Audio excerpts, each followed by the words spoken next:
But it's this TikTok, this lady that went on TikTok and told all her business. She told all her business in 52 parts. She told a whole story of this nigga that played on her and scammed out of money. And she broke it down to 52 parts of this shit. So let's see what's going on. Is anybody in the chat familiar with this? Can anybody in the chat call in and give me some context? Who watched all 52 parts? I mean, this shit done went viral. This shit like a Lifetime movie on TikTok.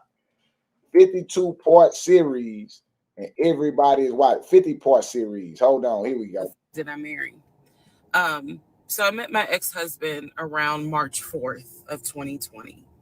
We met on Facebook dating site, and we also matched on Hinge. I did not realize that he was on both under two different names. So one was his actual name, and the other one was a variation, like a nickname that he called himself. Different pictures. So it was a running joke between us. Oh, you ain't even recognize that you had matched with me on Hinge. No, I didn't. And also that should have been a red flag. By the way, you will notice in this story, I called it the United Nations of red flags. It is so many red flags that, I mean, you would have thought I was colorblind. But here is. All right, so I don't know how to put it. So it's this lady, right? And she is telling her experience on TikTok about, well, once again, I ain't know. Well, yes, I did. I ain't gonna lie, I did know. Facebook is a fucking dating app. Facebook is a fucking dating app. All that shit is dating apps. Well, this lady here is saying she got on here and she met a dude, and now she met him in 2020, and now she's on here telling her story. Do anybody know what the fuck going on? Motherfucker say, was you colorblind? Was who colorblind? Yeah. Yeah, I'm trying to figure out, do anybody know what's going on with this story? Hold on, man. Let's go back. I think it's more parts. Okay, here it is here. People are leaving comments. They say, I'm glad that the who the fuck I married lady chose to share her story because it serves as a cautionary tale of what happens when you become desperate and want to adhere the deadlines you make in your mind and intensely blind desire for partnership. This is coming. Okay. Just got to the final part of who the fuck did I marry. Six Sock Ticket Lord Legion was indeed an insane man. The man name is Legion, by the way. In regards to Ressa Tessa, I honestly just pray for her mental and peace because the internet can be a cruel place. So different people on here just tripping out on this lady's story, right? They tripping out on the story, right? I'm gonna be honest with you, CEO is gonna tell the actual factual truth every time. I did not go through the 50-part series. If anybody went through the 50-part series, please come on here. But as a content creator, I gotta salute that she done told a hell of a story that done polarized people, right? And people are tuned in. But it goes back to my notion of what I said in the CEO thought of the day, right? She done polarized people because people only celebrate when you lose. Listen what I'm telling y'all. People only share when you lose. They do not share when you are doing good. So this woman came on in a 50-part series and basically to explain on how a guy dated her and scammed her and married her and played on her and took total advantage of her. And she is going viral because so many people relate to it and happy that she shared her story because they could feel better about themselves, right? And now she is viral. She is everywhere. Now, my thing is this. Now, no hating. I get it. They gonna share the bullshit. So the bullshit has been shared and the shit has went viral. Oh, okay. That's all fine. It's all dandy. I think she deserved whatever comes with this, right? Meaning like it's much success. People want to do deals with her. People want to turn her thing into a movie or any of that stuff. That's all good and dandy. But you can't tell me you gonna sit there and articulate your experience with this clear conscience and this clear mind, right? And you not explicit in this bullshit, or you ain't even lying. Come on, man. Come on, man. Charlemagne called her the big back theory.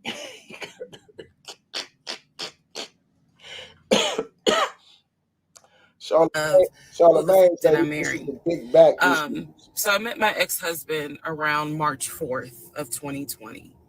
We met on Facebook dating site, and we also matched on Hinge. I did not realize that he was on both under two different names. So one was his actual name, and the other All right, one, man. All right. So have y'all been played on out there? Have a nigga played on you? Oh, but now look what happens.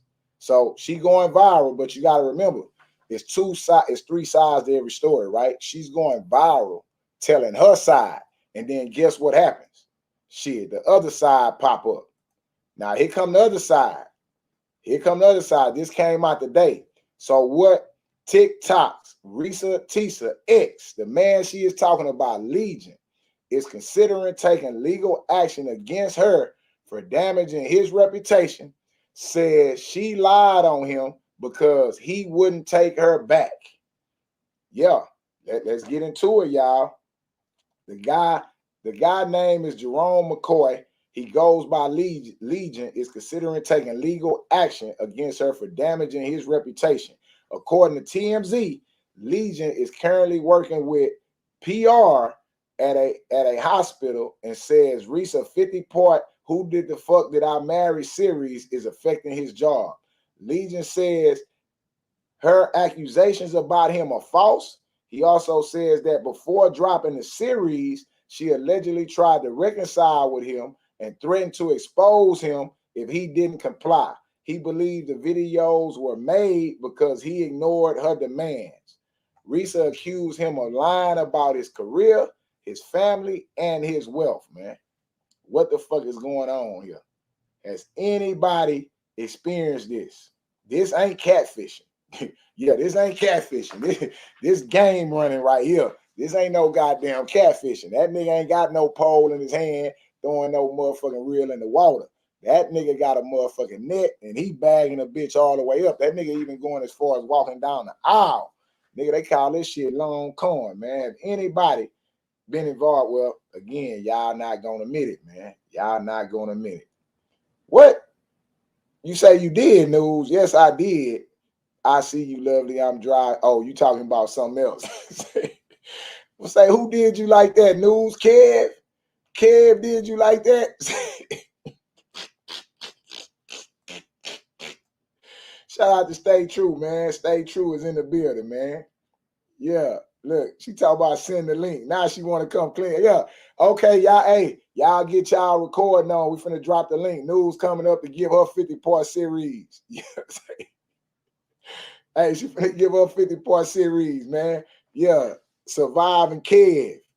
No, Surviving the Clubhouse. Yeah, we finna break that series after 3 years. After 3 years, Surviving the Clubhouse. I just dropped the link, News. Okay, what's going on, News? Yeah, we just dropped the link, man. Nobody want to tell a story. Nobody want to get a parts. They just want to celebrate her, man. Because again, we are a country that celebrate losing. We are a country that loves victimization. We are addicted to people being victimized for whatever reason. I do not know, but we have attachment to that. And that's just what it is. Yeah. News finna give a 50-part series of Surviving the Clubhouse. She was over there for 3 years. You know what I'm saying? Trapped in a goddamn vicious cycle for 3 goddamn years. Hold on, y'all. Hold up.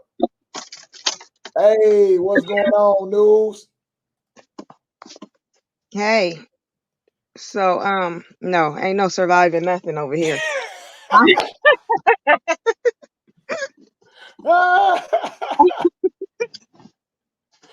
I mean, what you mean? It's some money in this, man. People want to hear from the victims. There's some money in this, man. I just know a little bit about this story, and I had a few minutes before I go in here. Okay, give me Um, something. she married him. She married the guy. She married the guy, and then he was pretending like he was talking to his family members every single day on the phone, telling her they said hi in the background and all this stuff. And as you go through the series, she found out that he was pretending on the phone and everything, like the whole time. Like some of his family members came out and contacted her. He lied and told his family members they had a kid, all kind of stuff. Like it's a lot going on in this whole story. Right. Right. So He had everybody ain't telling the truth now. Some she lying a little bit too, man. I'm not saying she didn't get played on, but to the extent to what she can create a 50-part series, Oh right? yeah, because she has receipts though. Like if you if you literally watch it, like she got receipts for everything she's saying. Oh, so she pulling out receipts on. Yeah, everything. That's why it's going so viral. Right. He could lie. He could lie all he wants to, but she pulled all the receipts out. So have you? I mean, I know this happened, right? But have you met anybody that's been played on by somebody, like somebody that lied, said they wasn't in a marriage, or somebody that lied, said they was this and that, just basically I pretty much mean, yeah, scamming the I know relationship? people. I know people that it didn't happen to. Yeah. Yeah. So is But this it but common? his go way further than just lying about he wasn't in a marriage or something like that. I mean, this fool went as far as to uh go into escrow pretending like he was buying a almost $1 million house for her. He claimed he had like all this money. I mean, he was paying her bills and stuff too at a certain point in time. It's a lot. It's a lot. He just had a whole like he was living a whole lie. I mean, there's just nothing else to say about it. He was living a whole lie. Well, shit. I think, fellas, we may need to go watch it. We may can learn something. Sound like it's pretty goddamn informative. Sound, sound, Oh, sound so like y'all we can can get learn. some. Yeah, So sound y'all like can we learn can to get be some tips. scammers, huh? Yeah, he had a motherfucking he had a motherfucking $1 million escrow, like he was finna buy a property. Yeah, yeah. Like he literally was talking to the attorney every day. She met the attorney and everything. She tells one time when um the house that he was about to buy. They asked for his financial records, and he told them, "I'm not gonna give you the financial records until." Basically, y'all prove me for the house or whatever. Like it's a whole bunch of stuff going on. I gotta watch the whole thing. I haven't watched the whole 50 series, but I was watching, you know, way in the beginning. Right. Uh-oh, that goddamn back phone call. That nigga say, get your ass off of there. Don't get the goddamn me giving up to get your ass off. Yeah, that back call calling you about to start telling niggas to get your ass off of there right now. Look, hey, can you hear me? Uh-oh. News down, y'all. She done came up here trying to reveal her truth and Kev interrupted. Yeah, nigga done interrupted, man. You can't come on here and tell all that shit. Look at that. What it say? That con artist thing been going on forever. Yeah, we might learn something. Yeah, we might learn some shit, man. Yeah, I'm trying to figure out what the fuck he did. He tricked the motherfucker to getting $1 million house. Yeah, I need to know that trick. I'm interested at that point. I'm interested, man. What's the scam again? Tell me what's going on. Shit, I need to know. Shit, put me in the play.